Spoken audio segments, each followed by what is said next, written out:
हर हर महादेव। देवों के देव महादेव के चरण में प्रणाम करता हूँ। दुर्गा माँ के चरण में प्रणाम करता हूँ। सरस्वती माँ के चरण में प्रणाम करता हूँ। गणेश भगवान के चरण में प्रणाम करता हूँ। गुरु भाई गुरु बहनों के चरणों में प्रणाम करता हूँ। गुरु भाई गुरु बहन, आज का कहानी बहुत ही सुंदर और ज्ञानवर्धक है। कहानी को कृपया अंत तक और पूरा सुनिए। आधा कहानी सुनने से शिव गुरु का अपमान होता है और ज्ञान भी अधूरा रह जाता है, और पूरा कहानी सुनने से आपका ज्ञान होगा और इसके बारे में आपको फुल जानकारी हो जाएगा कि कहानी में क्या क्या था। एक गांव में एक देवरानी और एक जेठानी दोनों रहते थे। जेठानी थी, ये बेचारी बहुत ही सुशील और शांत दिमाग के थी, और उसका मन में लालच कभी नहीं रहता था, क्योंकि वो घर के बड़ी बहू थी। वो अपने छोटे देवर के समान, अपने देवर को बेटे के समान मानते थे। कुछ भी लाती थी तो उसको लिए खाने के लिए पीने के लिए रख देती थी। और वो घरी देवर बहुत ही छोटे थे। कुछ दिन के बाद देवरानी देवर के उनके शादी हो गए। देवरानी थी जो बहुत ही लालची स्वभाव के थी और बहुत ही इधर के बात उधर और झूठ बोलने में और चक्कर चलाने में बहुत ही तेज थी। उसको एक जगह बैठा जब तक कोई लड़ता था ना तो मन ही नहीं लगता था। इधर के बात उधर, उधर के बात उधर करते रहती थी।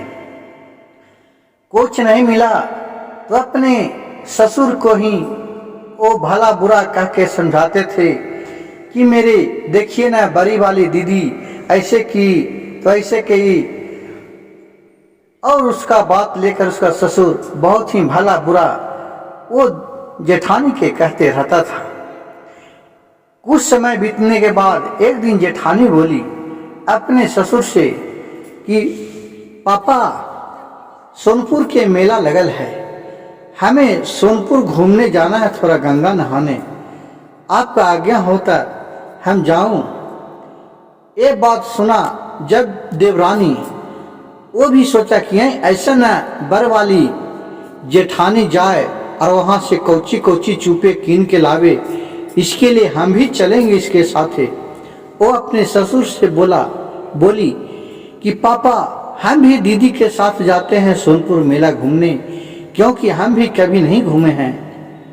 उसके ससुर जी छोटी वाली बहू के बहुत मानते थे, क्योंकि वो मिलहा के बहुत बोलते रहती थी और बहुत ही इधर के बात उधर मनो करते रहती थी। उसके ससुर बोले ठीक है, तू भी चले जाओ। अब रात के कहा कि खाने खुराकी के लिए कुछ घर से ले लेना है। तो जेठानी बोली देवरानी के कि कुछ खाने के लिए रास्ता में बना लो। कही इसकी ठीक है। तो क्या किया कि 3 किलो बेसन लाया और लड्डू बनाया और ठेकुआ बनाया, पुआ पकवान बनाया और एक झोला में रख लिया, और एक झोला में देवरानी जेठानी को दे दिया। अब वहां से दोनों चला।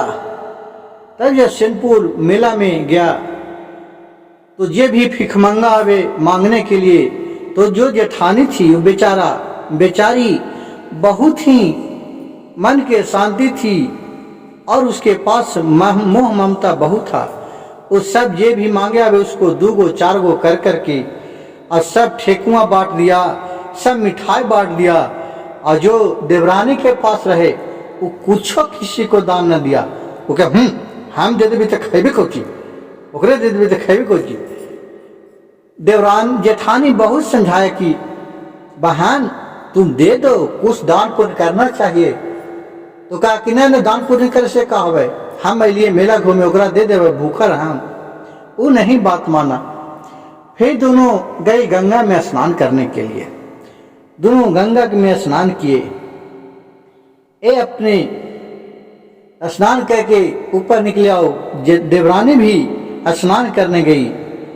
तो जैसे डुबकी लगाई तो देवरानी थी जो कुत्ती बन गई। अब जेठानी जब मोर उठाया तो देखा, खोज रहा देवरानी के, कने गई तो चाल कर देवरानी कने गई। अब कन्हू आदमी रहता तो वो गंगा माए उसे कुत्ती बना दिया, क्योंकि कुत्ती ऐसा चाव और दुष्ट विचार के थी। इधर के बात उधर के बात उधर करते रहते थे, सच्चे को झूठा के सच्चे। इस पर गंगा माई क्रोध हो गए थे और दानपुर भी नहीं किया था। अब इसका मन में छल कपट था कि कोची जाके बरकी गुतिनिया हमन ले है। अब ओकरा हम देखने के व्यू से गया था। देखिए गंगा माई के कृपा क्यों कुत्ती बन गई। अभी बेचारी सच्चे दिल के आदमी रहे जेठानी। अब खोजले चले अपन गोतनी के, चाल कर ले चले। अब कहे कने जाओ। अब खूब रोवे लगे, चाल करे तो कुतिया फिर चलावे करा भी, ओहू रोवे लगे खड़ा होके। बाकी इतना समझ में ना आए।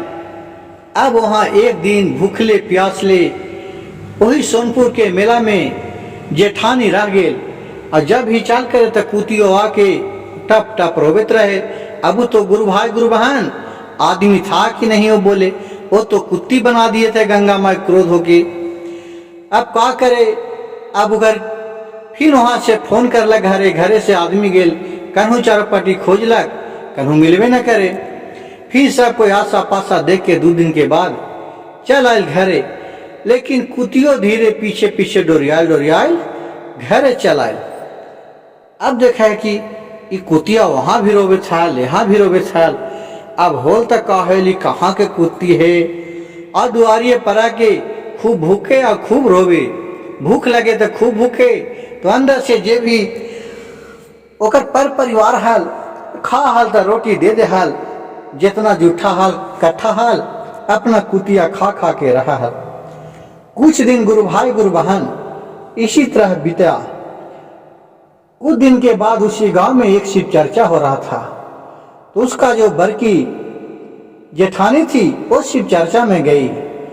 वहां जाके सब बोल रहा है कि महादेव से जो सच्चे दिल से जो मांगता है उसे मिलता है। सब कोई अपना शिव गुरु के पास नर्म निवेदन कर लग। फिर जे एकर जेठानी हाल ये भी जाके शिव गुरु के पास माथा पटक लग और बोलन, हे महादेव तू जगत के पालनहारी है, तू जगत के रखवाली है। हमर जे गोतनी हमरा साथे गेल देवरानी वो गंगा में नहैली तो आज तक मिलल है ना। भोलेनाथ ओकरा कन्हू से खोज के ला दहा। कहा कि सब अच्छाए पाप अछलंग कलंक हमरे ऊपर आ रहा है कि ले जाके लगा है कि गंगा में दहा गया। ओकरा पूरा भरम हो गया है कि लगा है कि गंगा माए गंगा में दहा गया है, लेकिन वो गंगा में दहाए थे नहीं। वो अपने बुरे कर्म के और बुरे निगाह से वो कुत्ती के रूप धर लिए थे। फिर भोलेनाथ आकाशवाणी किए कि जाओ, ये तुम्हारे दरवाजे पर तुम्हारे साथ कुत्ती आई है और रहती है, वो दूसरा कोई नहीं है, वो तुम्हारे देवरानी है। ये प्रसादी लेके जाओ और भोलेनाथ के नाम लेके तुम उसे खिया देना। अगर वो खा लेगी तो अपने तन में वापस लौट आएगी। और फिर यहाँ से प्रसादी लेके गई और भोलेनाथ के नाम लेके वो कुतिया को खियाई।